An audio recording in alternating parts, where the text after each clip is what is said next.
More studios checking in. We're in the studio manifesting our own reality. You see, some people disguise procrastination as perfection.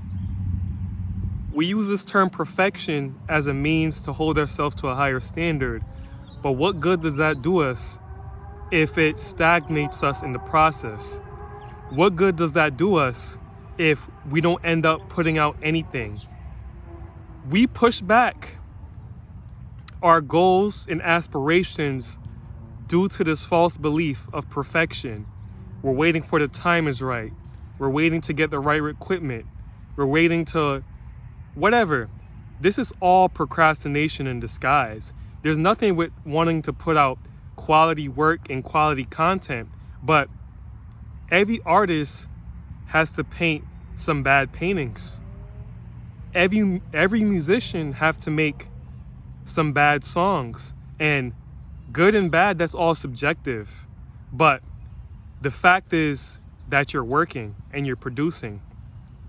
I'm not saying that you pump out music every single day, or I'm not saying that you put out subpar content, but we're so hard on ourselves that we don't even realize that you're better than you think you are.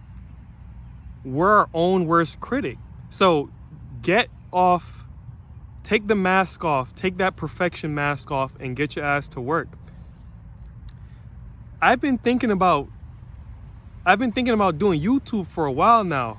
I think I've been telling people I was gonna start YouTube for at least 2 years now, but I've only started this March. Why is that? That's because I had this thought about perfection. I was looking at other YouTubes. I was looking at their production level. I was looking at their views and like the camera quality. And I felt like I needed to have the best equipment and needed to start. But that's far from the truth. Same with my art. I paint as well. And I felt like I needed the best materials to produce the best art. But again, this is all subjective. We're our own worst critic, and usually what you may find is bad or low par, someone else may love. So it's imperative for you to start wherever you're at, because you're exactly where you need to be. So if you're watching this and you're thinking about doing, you have an idea that you placed on the back burner, you've been placing it on the back of your mind, bring it to the front of your mind, bring it to your frontal cortex and produce, because your dreams don't work unless you do. We may have all these grand ideas and these grand projects in our head, and then when we produce it in reality, it doesn't look as good as it did in our heads or in our dreams. But that's okay, because you have a phenomenal product in your mind. It's not just gonna go from mind to paper, from mind to video, just like that. You have to go through the trial and errors. One great artist said he became a great painter by just being consistent and by painting what he truly felt, not what was with the times. And as an artist, we reflect what we see in society. So if he was just to paint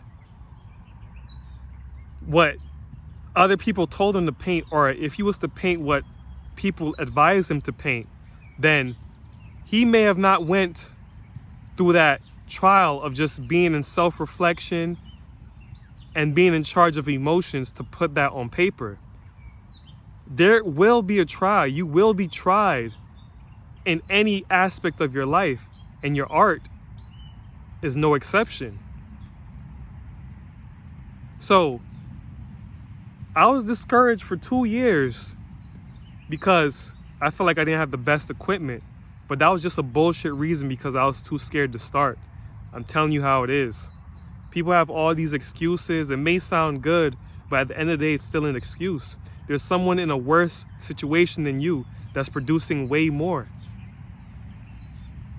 So are you gonna be one of those perfection brats who don't produce anything?